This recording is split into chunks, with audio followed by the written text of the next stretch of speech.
With the MLS season starting in just a few short days and it looking like TFC's off-season moves are coming to a close, it is time to look at TFC's roster going into this season. Now, usually what I do for this is go from the bottom up, list the starting 11 slowly, and then reveal the depth pieces around them. But for this year, it's a little bit different for TFC because Toronto FC for this season made a lot of effort in the offseason to build a very strong starting 11 to the point where I think everyone knows, with the exception of striker, who is going to be starting on Saturday. And then striker is either going to be Akinola or Diomande. So I'm just going to go right ahead and you can see the starting 11 because I think absolutely everyone who's a fan of TFC knows that this is the first choice starting 11 for this club. So why waste time slowly revealing it? So obviously, in net, Sean Johnson, new signing, former MLS Cup MVP, MLS Cup winner with New York City FC in net. Raul Petretta, new signing from Europe at left back, coming over from the Turkish League in Europe, and prior to that, the Swiss Super League with Basel. Matt Hedges, MLS veteran center back, who we brought in for this season at center back. Also Sigurd Rosted over from Europe as well, also at center back for Toronto FC. Right back, the first guy on the starting 11 as returning from last season, Richie Laryea, Canadian international, currently on loan from Nottingham Forest. However, his loan does end in the summer, so either TFC is going to have to make a move to make that permanent or extend the loan, or he's going to go away and TFC is going to get another starting right back or need to get another starting right back in the summer transfer window. But for right now, to start the season, Richie Laryea is our main starting right back. In the midfield, Michael Bradley, the captain. Obvious, he is the center defensive midfielder for Toronto and has been the defensive midfielder for Toronto for like 8 years now. Jonathan Osorio, we thought he was going to make a move to Europe after the World Cup, but he re-signed with Toronto FC. Thankfully, he remains as a midfielder. Same goes for Marc-Anthony Kaye, another Canadian international midfielder who we got last season in a trade. He had a bit of an injury that derailed his first season with Toronto FC in 2022. Hopefully, he's back up to snuff for the 2023 season, because a Marc-Anthony Kaye that's back into full Marc-Anthony Kaye form just elevates this Toronto FC midfield to a whole other level. The wingers, of course, we have our two designated players, Lorenzo Insigne and Federico Bernardeschi. Literally nothing else to say about those two. Names speak for themselves. Our two best players, our two designated players, two guys who hopefully are going to score a boatload of goals for Toronto FC this season. And now up top, this is the only position in the entire starting 11 that has any sort of debate over it. We brought in Adama Diomande in the offseason, the 33-year-old Norwegian striker who formerly played in Major League Soccer for LAFC under Bob Bradley back in 2018 and 2019. And of course, Ayo Akinola, the young striker who's been in and around TFC's starting lineup for the past 3 seasons now. Now, Akinola is an interesting one because, of course, he was looking like he was taking major strides in 2020-2021, had that massive injury in the 2021 Gold Cup that put him out for basically a calendar year. Then he comes back in 2022, never really gets going, and kind of falls off the radar for a lot of people. The other option is Adama Diomande, who since leaving MLS in 2020 hasn't really stuck anywhere. He's bounced around to a couple teams, a couple leagues, hasn't really hit the level of production that he had in 2019 in MLS, and now back in MLS at the age of 33, 4 years older, significantly out of his prime years as a striker at that point. It's interesting to see if he'll be able to regain any sort of that form playing back for Bob Bradley, or what is actually going to happen there. But both of them, I feel like, are going to get significant chances to establish themselves as a starting striker for this team, especially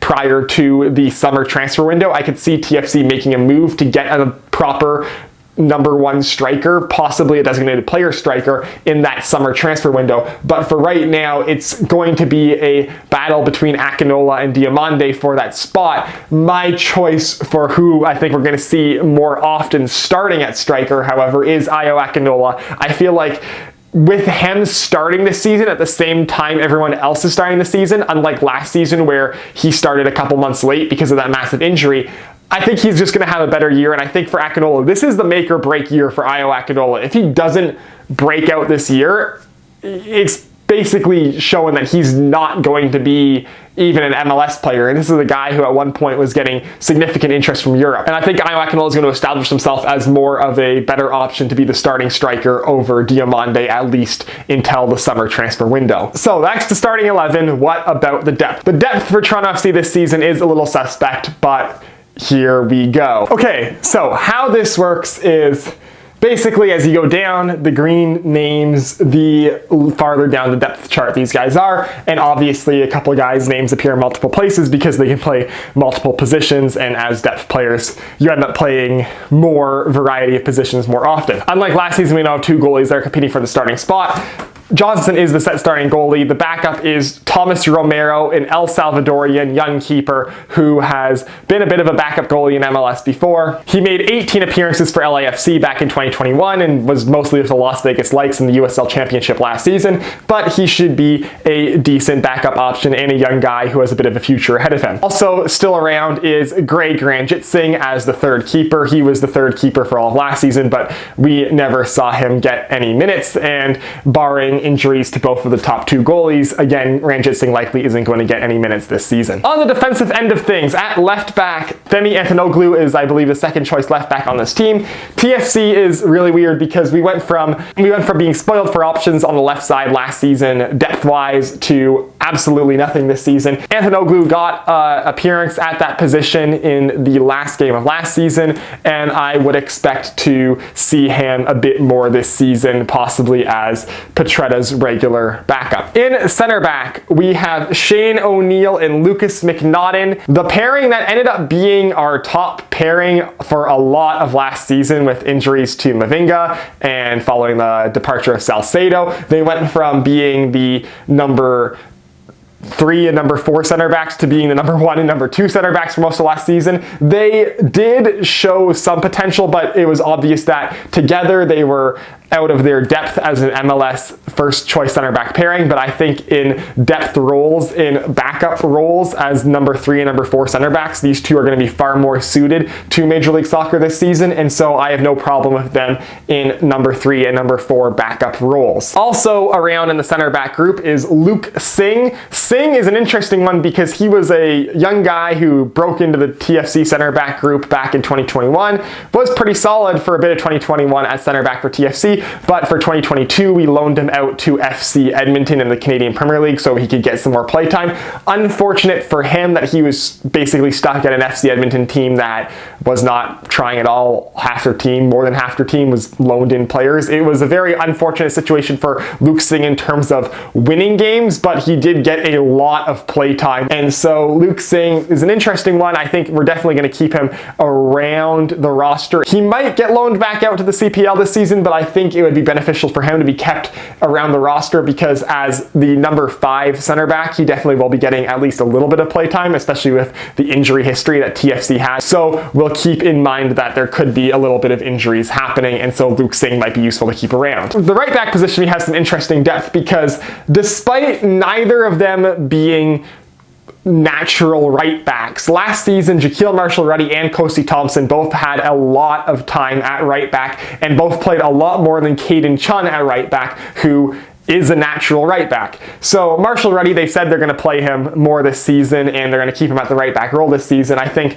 with Marshall-Rutty now being 18, this is the chance for him to finally have his full breakout season. So I think we're going to be seeing a lot more of him, and I think they're going to be more comfortable playing him more in the defensive role as he matures. Kosi Thompson also showed last season that he could be a useful piece at right back at times, so he stays in on the depth chart and above Caden Chun because he played significantly more in that role than Caden Chun did last season. Caden Chun ends up being kind of the odd guy out, as now you have 2 guys ahead of him that both can play right back and who it seems like Bob Bradley trusts more than him. So Caden Chun's the guy that could potentially be loaned out prior to the start of the CPL season, so it'll be interesting to keep an eye on him for that. Into the midfield, which, oh my, if we didn't make that Cervania trade, the midfield depth would have been almost non-existent. So we don't really have a true CDM replacement midfielder for Michael Bradley. Brandon Cervania, I guess, can kind of play that role, although he's more of a number 8. So I've put Cervania under Bradley there and also under Osorio. He's just going to be generally throughout the midfield. Same goes for Vasquez,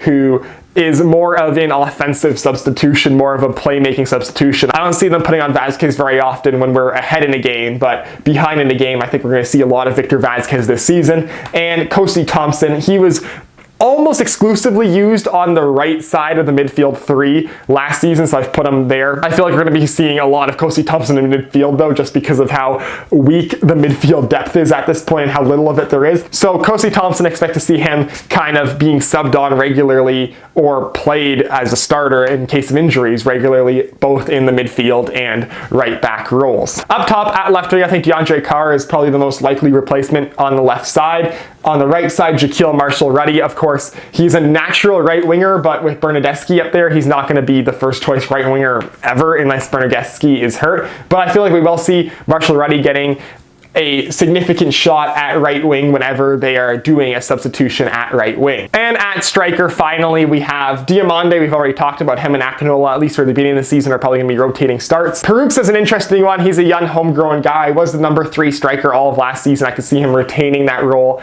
at least for the start of this season.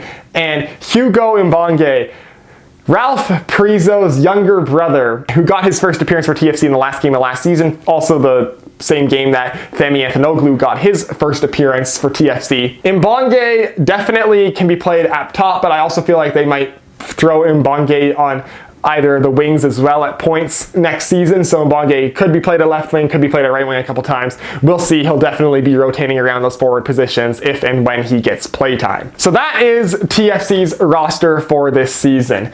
The starting lineup looks really good. The depth, especially in midfield and even a little bit up top, is where things start to get scary, especially with a team that's injured as much as Toronto FC does. So depending on how long this starting lineup can stay healthy for, this team could perform very, very well this season. The question comes with the depth. Servania was a move that really helped that, but there still is quite a few pieces that need to be added, I think, for at least us fans to be fully comfortable with the amount of depth TFC has this season. Especially in the midfield and at left back, the depth in those two places just is not doing it for me right now, but I trust the process, and I feel like they've made a lot of good moves this season to improve this team. So I feel like if we keep that energy up, maybe 1 or 2 more moves at this beginning of the season before the preliminary deadline closes, and TFC really can build a true